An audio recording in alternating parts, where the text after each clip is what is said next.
April man of home furnishing ધોરણ 10 વર્ષ 2025-26 module 2 છત્ર એ પૂર્ણતાનો નિકાલ.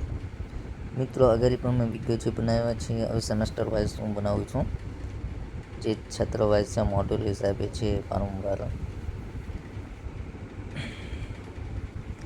નીચે આપેલા વિકલ્પોમાં સૌથી યોગ્ય જવાબ સાથે ખાલી જગ્યા પૂરો. 11. ટાઇલ્સનો ઉપયોગ કાપડના સપાટ ટુકડાને આકાર માટે થાય છે જેથી તે આકૃતિને ખાલી જગ્યાને ફિટ થાય છે. જવાબમાં શું આવશે? એ. માપ. બી. વળાંક અને સી. સેલ્યુલેટ્સ. ઉપરોક્ત પૈકી કોઈ નહીં. જવાબમાં શું આવશે? બી. વળાંકો. 2. એ એક પ્રકારનું પ્લેટ છે જેમાં નાઇફ બ્લેડ્સ એકબીજા તરફથી ફેરવવામાં આવે છે જેથી તે ફોલ્સ મધ્યમમાં મળે છે. એ. નાઇફ બ્લેડ્સ. 2. Box plates. સી. ઊંડી પ્લેટ્સ અને ઉપરોક્ત પૈકી કોઈ નહીં. જવાબમાં શું આવશે? ઊંડી પ્લેટ્સ. મિત્રો જે પણ હું વિડીયો બનાવું છું તમારા બાળકોના ગ્રુપમાં શેર કરશો એટલે જેનાથી તે લોકોને પણ શીખવા મળે છે. નંબર 3. કાપડના ફોલ્સ જે કપડાના કેટલાક ભાગોને ખાલી જગ્યા પૂરા પાડે છે. નંબર 1. પ્લેટ્સ પૂર્ણતા ડાર્ટ્સ ભેગા કરે છે. સી. પ્લેટ્સ શેરિંગ ટક્સ ભેગા કરે છે. જવાબમાં શું આવશે? C. Plates sharing. Number 4. Shield કરેલા કપડાના પ્લેટ્સનું મુખ્ય કાર્ય કાપડના ખાલી જગ્યા ભાગમાં પૂર્ણતાને પ્રદાન કરવાનું છે. જવાબ એ. નાઇફ નીચે. બી. બોક્સ ટોચ. સી. ઊંડું બોક્સ મધ્ય. બી. ઉપરોક્ત પૈકી કોઈ નહીં. એ. નાઇફ નીચે. 5. યુનિફોર્મ માટે ખાલી જગ્યા પ્લેટ્સનો ઉપયોગ ઘણીવાર થાય છે. એ. છરી. બી. ઊંડું box. C. Box. D. Kick. જવાબમાં શું આવશે? સી. બોક્સ. મિત્રો ખાસ કરીને ખાલી જગ્યા મેં સેમેસ્ટરમાં જે લીધેલી છે એ રીતના જ લીધી છે. જે ખરાનું નિશાન આપેલું છે એ ખરું છે. હવે આપણે પ્રશ્નનો જવાબ લખીએ છીએ. પ્રશ્ન પહેલો. કપડાઓની પૂર્ણતા કેવી રીતે રજૂ કરવામાં આવે છે તે સમજાવો. જવાબ. એક સારું ફિટ કરેલું વસ્ત્ર પહેરનાર ક્લિપ પરિમાણો શરીરને સારી રીતે અનુરૂપ હોય છે. ક્લિપ પરિમાણો કાપડને ક્લિપ પરિમાણો શરીરને ફિટ કરવામાં છે. વસ્ત્ર પૂર્ણતાના ડાર્ટ્સ, પ્લેટ્સ, ગેટર્સ અને ટક્સ વગેરેના રૂપમાં વધારાની સરળતા ઉમેરવામાં આવે છે. વસ્ત્રમાં પૂર્ણતા વિવિધ કારણોસર દાખલ કરવામાં આવે છે, જેમ એ. ચોક્કસ આકાર આપવા માટે. બી. વસ્ત્રોને ચોક્કસ ફિટિંગ આપવા માટે. નંબર 3. વસ્ત્રોને ચોક્કસ ફિટિંગ આપવા માટે. વસ્તુ 4. હલનચલન સ્વતંત્ર આપવા માટે. નંબર 5. પહેરનાર આરામ આપવા માટે. અને વસ્ત્રને આકર્ષક બનાવવા માટે. મિત્રો કોઈ પણ પ્રશ્ન તમે લખો થોડું ઘણું વાંચેલું હશે અને થોડું ઘણું મિક્સ, એટલે તમે જેટલું બને એટલું ચોપડું તમે બુક્સમાં જેટલું બી આપ્યું છે તમે વાંચીને જશો તો તમને બહુ વાંધો નહીં આવશે. આપણે ખાલી 11 માર્ક્સ જ લાવવાના હોય છે, પરંતુ આપણે 80% ખાસ કરીને પ્રેક્ટિકલ ઉપર ધ્યાન આપવાનું હોય છે અને 50% 20% જ આપણે થિયરીમાં કરવાનું હોય છે. પરંતુ તમારે થોડી મહેનત તો કરવા જ પડે છે, એ ખાસ કરીને ધ્યાન રાખજો. સવાલ 3. આકૃતિ સાથે પ્લેટ્સનું વર્ણન કરો. જવાબ. નાઇફ પ્લેટ્સ તે સામાન્ય રીતે લગભગ 1.3 સેન્ટીમીટરથી 2.5 સેન્ટીમીટર પહોળા હોય છે અને તે દિશાઓમાં ફેરવવામાં આવે છે જે પાતળો દેખાવ ઉત્પન્ન કરવા માટે પ્લેટ્સનો ટોચ પર સીવી શકાય છે. સીવેલા કપડા નાઇફ પ્લેટ્સનું મુખ્ય કાર્ય કપડાના તળિયે સંપૂર્ણ પ્રદાન કરવાનું છે. મિત્રો જો આ બોક્સની આકૃતિમાં બતાવેલું છે પ્લેટ્સ નાઇફ પ્લેટ્સ છે અને એ બહુ વ્યવસ્થિત રીતે વાળવામાં આવે છે. એક સરખી જોઈ લો તમે, કે ડ્રોઈંગમાં તમે જોયું હશે. મેં ડાયરેક્ટ સ્ક્રીનશોટ પાડીને એ ડાયરેક્ટ જ મૂકી દીધેલી છે. તમારે પહેલાં પેન્સિલથી બોલપેનથી તમે દોરી શકો છો. ખાસ કરીને પેન્સિલનો ઉપયોગ વધારે કરશો તો સારું પડશે. એ રીતે તમારે આ પ્લેટ્સને સમજાવવા પડશે અને તમારે પ્રેક્ટિકલી રીતે બનાવવું હોય તો તમે બનાવી પણ શકો છો. એટલે એ નાઇફ પ્લેટ્સ છે. હવે આપણે બીજો પ્રશ્ન બીજી પ્લેટ્સ વિશે સમજીએ છીએ. સવાલ 4 છે. બોક્સ પ્લેટ્સ અને 2 નાઇફ પ્લેટ્સ એકબીજાથી દૂર ફેરવી એક ડાબી બાજુ અને એક જમણી બાજુએ એક બોક્સ પ્લેટ્સ બનાવે છે. આનો ઉપયોગ કન્વેન્સ માટે ઘણીવાર થાય છે. જવાબ. આ એક બોક્સ પ્લેટ્સ છે. તમે ખાસ કરીને ધ્યાન રાખજો એ બે બાજુ પ્લેટ્સને બનાવવામાં આવે છે. આ સાઈડથી પણ લે છે અને બે સાઈડથી લે છે અને વચ્ચેથી. એ ખાસ કરીને શામાં ઉપયોગ થાય? બોક્સ પ્લેટ્સનો ઉપયોગ મોટે ભાગે યુનિફોર્મની અંદરથી કરવામાં આવશે, જેની અંદર સ્કર્ટ આવી છે. સ્કર્ટની અંદર એને 90% લેવામાં આવે છે. એ બોક્સ પ્લેટ્સ બહુ વ્યવસ્થિત રીતે બનાવવામાં આવે છે. બનાવતી વખતે એટલું ખાસ ધ્યાન રાખવું, 90% આપણે પ્રેસનો ઉપયોગ કરવામાં આવે છે. જ્યારે પ્રેસનો ઉપયોગ કરીએ, જ્યારે વાળતી વખતે પ્રેસ બાજુ મારતો જોવાનું અને પહેલે બોક્સ બનાવી લેવાનું, અને પછીથી આપણે ધીરેથી એ પ્લેટ્સને પ્રેસ મારો તો તમે વ્યવસ્થિત રીતે ને પછી સિલાઈ પર મારતા જાઓ, એટલે એ રીતે એક સરખી રહી જશે. ને જ્યારે એને ઊભું કરવામાં આવે છે તો બોક્સ પ્લેટ એક સરખી દેખાવું પણ જોઈએ, કે જેનાથી એ વ્યવસ્થિત લાગે છે. એક જ બાજુ બી નહીં, એક બાજુ લેફ્ટ અને રાઈટ સાઈડથી બે સાઈડથી આપણે લેવામાં આવશે. એટલું ખાસ ધ્યાન રાખશો. આ પ્રશ્ન છે આપણે પ્લેટ્સને અલગ અલગ રીતે સમજાવવાનો છે. આપણી પર જેટલી પ્લેટ્સ છે આપણે સમજાવી શકીએ. પ્લેટ્સ પણ ઘણા પ્રકારની હોય છે. એ જ રીતે આ બીજી પ્લેટ્સ છે નંબર 3. ઊંડી પ્લેટ તે બોક્સ પ્લેટ વિરુદ્ધ છે. તે બે નાયક પ્લેટ્સ બનેલું હોય છે, જે એકબીજા તરફથી ફેરવાયેલ છે, જેથી કપડાની જમણી બાજુએ એ ઘડી વચ્ચે મરેલ છે. જો મિત્રો આ એક પ્લેટ્સ છે. તમને એમ પણ બનાવતા ના આવડતું હોય તો તમે કાગળમાં પણ તમે બનાવી શકો છો. કાગળથી પણ બનાવી શકો છો અને કાપડથી પણ બનાવી શકો છો. પહેલાં જો બે સાઈડની કાપડ લેવાનું છે અને વચ્ચેથી જેટલું બને એટલું લઈ લઉં, 1 ઇંચથી 1.5 ઇંચ જેટલું લઈ લઉં, યા તો 2 ઇંચ તમે લઈ લો. પછી 2 ઇંચને લઈ લો અને તમે એને વચ્ચેથી સિલાઈ મારી દો અને પછી ફેરવો તો પણ બહુ વાંધો નહીં આવે. તો બેટથી જ એ ઊંડી પ્લેટ્સ બની જશે. અને એ બી એટલું ખાસ ધ્યાન રાખવાનું કે જ્યારે પણ આપણે પ્લેટ્સવાળું કામ લઈએ તો આપણેથી કાપડ હંમેશા કેટલું લેવું પડે, 1.5 થી 2 ગણું કાપડ લેવું પડે, યા તો 4 ગણું બી કાપડ લેવું પડે છે. જેવી પ્લેટ્સનું કામ હોય છે તેવી રીતના લેવામાં આવે છે, કારણ કે પ્લેટ્સ સારી હોય છે. હવે છે સવાલ આકૃતિઓ સાથે નીચે પર ટૂંકનોંધ લખો. એક ડાર્ટ અને શિયરિંગ. જવાબ: સિંગલ પોઇન્ટેડ ડાર્ટ. તેને સ્ટાન્ડર્ડ ડાર્ટ કહેવામાં આવે છે અને તે ત્રિકોણાકાર આકારનો હોય છે, એટલે તે એક છેડે પહોળો અને બીજા છેડે અણીદાર. આનો ઉપયોગ આકૃતિના વળાંકને ફિટ કરવા માટે, કાપડ માટે સપાટ ટુકડાઓનો આકાર આપવા માટે થાય છે. મિત્રો આ જે ડાર્ટ આપેલો છે એ ડાર્ટ છે એ ખાસ કરીને પેન્ટની અંદર ઉપયોગ કરવામાં આવે છે. જે યા તો પછી કોઈ પણ જગ્યા પર આપણે વધારે પડતું દેખાતું હોય તો ત્યાં પણ એ ડાર્ટ્સનો ઉપયોગ કરવામાં આવે છે, કે જે વ્યવસ્થિત લાગે છે. અને ડાર્ટ્સને ખાસ કરીને ફિટિંગ લેવા માટે આપણે ઉપયોગ કરીએ છીએ, કે જેનાથી કમરના ભાગે છે કે શરીરના કોઈ પણ ભાગમાં ડાર્ટ્સ લેવાથી વ્યવસ્થિત રીતે ફિટિંગ આવે છે અને વ્યવસ્થિત સુધોર. અમુક શરીરના માપ એવા હોય છે પરફેક્ટ આવી જાય છે, અમુક શરીર પર એવું હોય છે કે જ્યાં માપ પરફેક્ટ બેઠતું નથી, ત્યારે ખાસ કરીને આપણે ડાર્ટ્સનો ઉપયોગ કરવામાં આવે છે. જેમ કે કોઈના શરીર, કોઈ લેડીઝ જાડી હોય છે, કોઈ પતલી હોય છે, તો તેવા શરીરની અંદર આપણે ડાર્ટ્સનો ઉપયોગ કરીએ છીએ અને વ્યવસ્થિત રીતે કરવામાં આવે.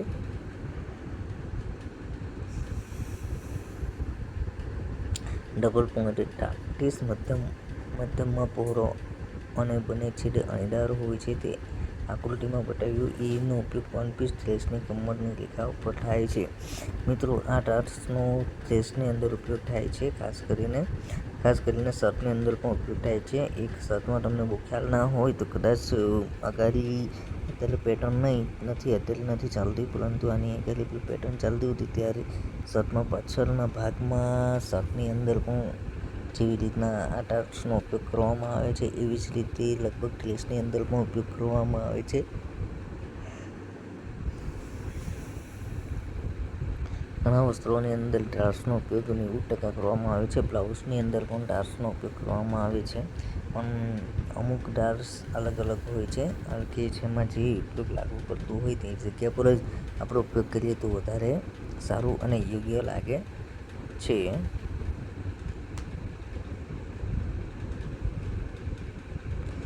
હવે શિયરિંગ અથવા ગેઝિંગ. જ્યારે સુશોભન પનોતી. જો મોટી માટે ગેધરિંગની ઘણી હરોળ 3 કે તેથી વધુનો ઉપયોગ કરવામાં આવે છે, ત્યારે તે શિયરિંગ કહેવામાં આવે છે. હરોળને સમાન અંતરે હોવી જોઈએ. તે શિયરિંગ ખભા ઉપર કમર રેખા સ્લીવની નીચે કિનારી પર અને સામાન્ય રીતે કપડાના સાંકડા ભાગો પર સુશોભન લક્ષણ તરીકે દેખાય છે. શિયરિંગ આ પદ્ધતિ દ્વારા કરી શકાય છે. છઠ્ઠું, થ્રેડ શીર. અહીં દોરાનો ઉપયોગ ગેધરિંગ માટે થાય છે. ઇલાસ્ટિક શીર. અહીં ઇલાસ્ટિકનો ઉપયોગ ગેધરિંગ માટે થાય છે.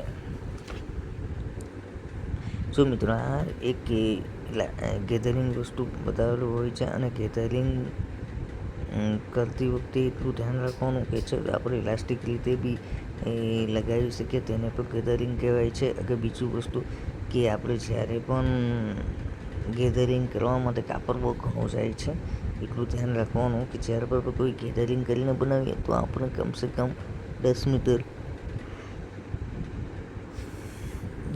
જેટલું પણ કાપડ હોય છે તો એને લગભગ આપણે ગેધરિંગ કરવા જાય તો કદાચ તે 1 મીટરનું પણ ગેધરિંગ થઈ જાય છે અને 1.5 મીટરનું પણ ગેધરિંગ થઈ જાય છે. કેમ કે ગેધરિંગ કરતી વખતે આખું કાપડને સંકોચાઈ જાય છે અને એટલું મસ્ત સરસ રીતે બની જાય છે. એનો ડ્રેસ બનાવવા માટે કે એનું કોઈ પણ વસ્તુ આપણે બનાવીએ તો વધારે પડતો કાપડનો ખર્ચ થાય છે. એટલે ખાસ કરીને આપણે નાના બાળકોના કપડામાં એનો ઉપયોગ વધારે કરવામાં આવે છે. ગેધરિંગ એટલે જેમ કે ફ્રોક છે, પછી ઇલાસ્ટિક વસ્તુ હોય છે, ત્યાં ખાસ કરીને ગેધરિંગનો ઉપયોગ વધારે થાય છે. સવાલ 5. ગેધર વિશે વિગતવાર ચર્ચા અને જવાબ કરો. ગેધરિંગ એ આપેલા વિસ્તાર પર પૂર્ણતા ફેલાવવાની એક અસરકારક અને સુશોભન રીતે છે. ગેધર એ કાપડના આકર્ષક ફોલ છે, પૂર્ણતાને પ્રદાન કરે છે, જે નરમ દેખાવ સૂચવે છે, જે મશીન અથવા તો હાથના ટાંકાનો ઉપયોગ કરીને બનાવી શકાય છે. કાપડ પર ટાંકાની રેખા એકસાથે દોરીને બનાવવામાં આવે છે અને તેનો ઉપયોગ યોક લાઇન, કમરમાં નેકલાઇન અને સ્લીવ ઉપર નીચેથી કિનારી પર પૂર્ણતાને નિયંત્રિત કરવા માટે થઈ શકે છે. નંબર 2. હાથથી ગેધરિંગ એટલે સીવણ લાઇનથી ઉપર અને 0 થી 3 સેન્ટીમીટર સીધા ચાલતા ટાંકાની 2 હરોળ કામ કરો. જ્યાં સુધી વિભાગની ઇચ્છિત લંબાઈ માટે નહીં ત્યાં સુધી દોરાના છેડા અને પિનની આસપાસ વીંટાળીને દોરાને સુરક્ષિત કરે છે. મિત્રો, ગેધરિંગ આપણે ઘણા પ્રકારની કરે છે. ગેધરિંગ હાથથી પણ કરી શકાય છે, મશીનથી પણ કરી શકાય છે અને કેટલા ઉપર સિલાઈ મારવાની હોય તે વ્યવસ્થિત કરવામાં આવે છે.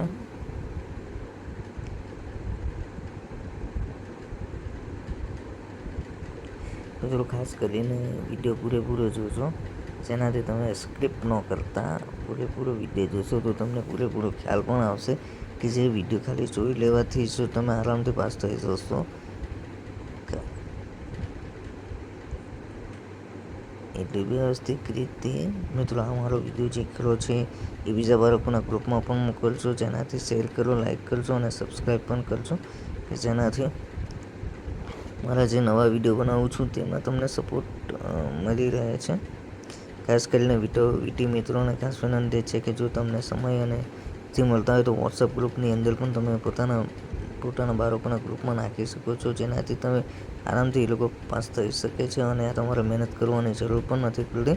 પરંતુ હરેક બાળકોને એટલું ખાસ ધ્યાન આપજો કે સબસ્ક્રાઈબ અને લાઈક કરવાથી મારા બીજા વિડીયો બને છે એ બહુ વ્યવસ્થિત રીતે તમારી લગીન પહોંચી શકે છે એવી આપણી શુભકામના છે. અગાડી પણ મેં ઘણા વિડીયો બનાવ્યા છે, એની અંદર બાળકોને ખૂબ જ પ્રોત્સાહન મળ્યું છે. 80 થી 90% જેટલું તો પૂછાય છે, એટલું ખાસ ધ્યાન રાખજો. હાથથી ગેધર. જો મિત્રો આ હાથથી ગેધર કેવી રીતે કરવામાં આવે છે, બહુ વ્યવસ્થિત રીતે.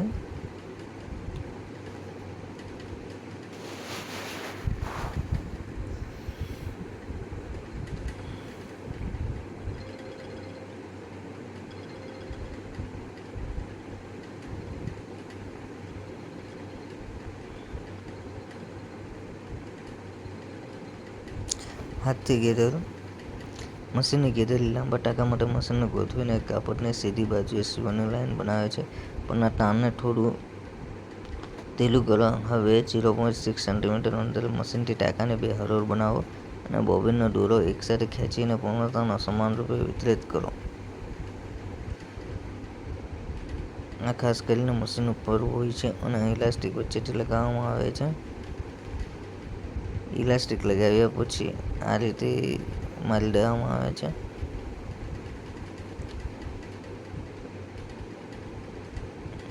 તમને ફોટાની અંદર દેખાય છે કે કેવી રીતના વ્યવસ્થિત રીતે સીધી લાઈન મારવાથી ગેધરિંગ થાય છે. એમાં ખાસ કરીને લાંબા 3 થી 4 નંબર ઉપરનું સિલાઈ મારે તો વધારે સારું લાગે છે.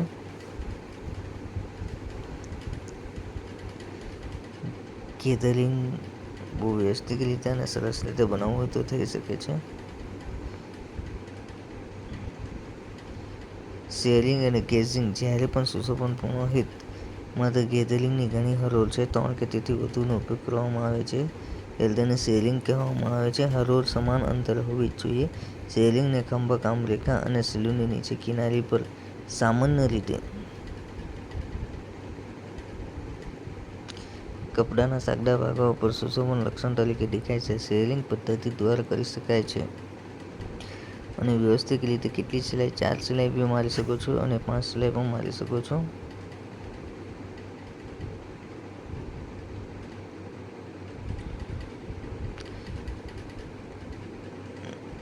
આ વિડીયોને મારી ચેનલ સબસ્ક્રાઈબ લાઈક કરો. નમસ્કાર. વેલકમ ટુ સબસ્ક્રાઈબ ખાસ કરી કરો.